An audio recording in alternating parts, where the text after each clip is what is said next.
es entrepreneur, indépendant et tu galères à créer ton site internet, sache que Squarespace est fait pour toi.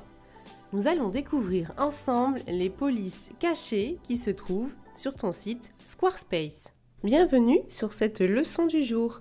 Donc nous allons voir comment changer les polices sur ton site internet. Alors, je vais me rendre sur mon tableau de bord dans la section Design. Tu retrouves ici la catégorie police. Donc à présent, j'utilise cette police, donc elle porte ce nom-là, sachant que tu peux déterminer différentes polices pour les sections de ta page. Pour le titre, j'ai une police. Pour les paragraphes, j'en utilise une autre. Les boutons, je garde la même police que le paragraphe. Et divers, j'utilise encore une autre catégorie de police. Mais sache qu'il est tout à fait possible de le changer. Par exemple, je vais commencer par cliquer sur le titre. Tu peux tout à fait personnaliser les titres, sachant que le titre 1, titre 2, titre 3, titre 4 sont les différentes tailles des titres sur ton site internet. C'est très utile quand tu écris un article de blog d'avoir justement en titre 1 le titre de ton article et en titre 2 les catégories, en titre 3 les sous-catégories. Donc, concernant mes titres, j'utilise la police Cardo.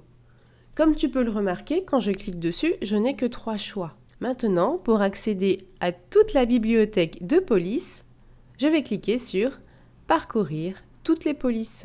Et là, tu vois qu'il y a un choix presque interminable de polices. Les polices avec empattement, ce sont les polices qui possèdent des traits de caractère particuliers. Par exemple, si je prends une police sans empattement, comme Verdana, tu remarques que, par exemple, la lettre P possède des lignes droites. Si je prends une police avec empattement, tu remarqueras que la police a un design élégant. Donc, je vais descendre sur mon texte. Et comme tu peux remarquer, tu as d'autres catégories quand tu descends un peu plus bas. Donc, les catégories affichage ont des polices vraiment spéciales. Par exemple, tu peux ajouter une police écriture à la main. Aller un peu plus dans la fantaisie si tu le souhaites.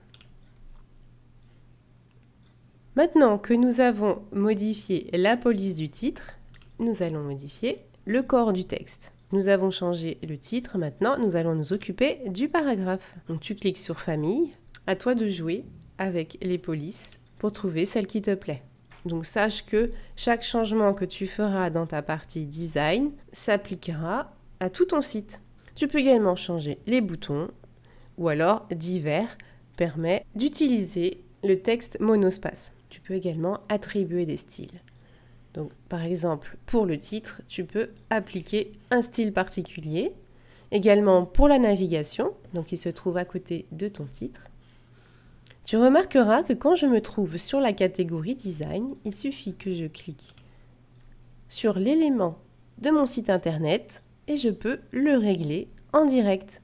Comme ça, tu n'as pas besoin de chercher où se trouve chaque élément. Donc si je clique sur ce titre, par exemple, je remarque que c'est une taille 3 et le style, c'est un titre. Je peux tout à fait personnaliser cet élément en choisissant évidemment la famille de police, le poids, le style, etc. Maintenant, à toi d'apporter des modifications sur ton site. N'hésite pas à t'inscrire à la newsletter, je partage avec toi des cadeaux exclusifs. À bientôt!